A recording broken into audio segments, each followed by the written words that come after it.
All over the world, animals of all different shapes and sizes are moving to the city. There are wild boars taking over the streets of Berlin, peregrine falcons nesting atop city skyscrapers, and monkeys causing chaos in India. But why would these animals choose our concrete jungles over their natural environments? Just like humans, these creatures come to the city looking for opportunity, just a different kind. For these animals, the city provides an endless buffet of food to scavenge and protection from their natural predators. Some species, like the raccoon, don't just survive in the city, they thrive in it. And some are evolving at an astonishing pace to make the new environment work for them. What brings these animals to the city in the first place? How can they survive outside of their natural element? And what's their relationship like with humans?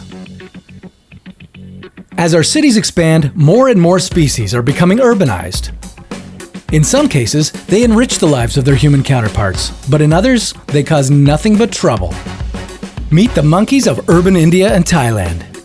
In the city of New Delhi, approximately 30,000 monkeys call the streets home, and they terrorize local humans.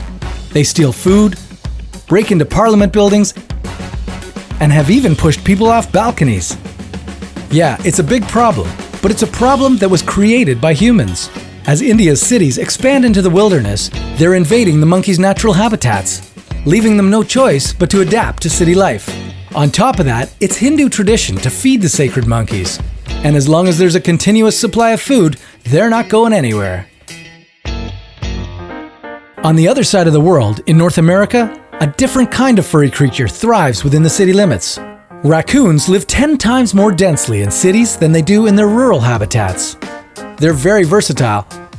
They can eat just about anything and can find shelter in any of the countless buildings or garbage piles scattered throughout a metropolis. With basically no predators in the city, the raccoon population is continually growing and becoming smarter. Their hand-like front paws allow them to break into complicated garbage bins and sheds, giving them access to a whole buffet of discarded snacks. Another city dweller who lives off scavenging human meals is the wild boar. But instead of targeting the human's garbage, boars go for something a little more classy: their gardens.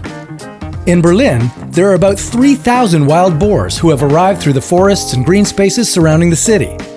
Without any natural predators or hunting dangers, the boars are free to gobble up natural resources from parks and people's gardens. Some residents say they're getting a little too comfortable.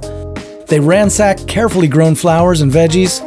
They cause car accidents, and they've even been known to attack other animals and humans. But not every creature that moves into the city is despised by its human counterparts. To see one that's being embraced by the city, all you have to do is look up. Peregrine falcons were once on the brink of extinction, but they've made a comeback, thanks in part to city living. Residents have welcomed the increasing population by installing nest boxes and trays to buildings, encouraging them to nest. What brought them to the city in the first place?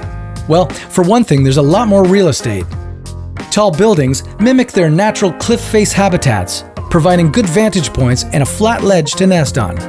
As is the case with most people moving into an urban center, the peregrines did have to adapt to less personal space. While most rural falcons have a territory of 4 kilometers, that shrinks to just over 2 kilometers in the city. But with the plethora of prey at their disposal and protection from hunters, that sacrifice seems to be more than worth it. So the next time someone complains that there's not enough nature in the city, tell them to look harder. Urban animals are all around us, constantly adapting and evolving to our creations. That's why they're crazy creatures.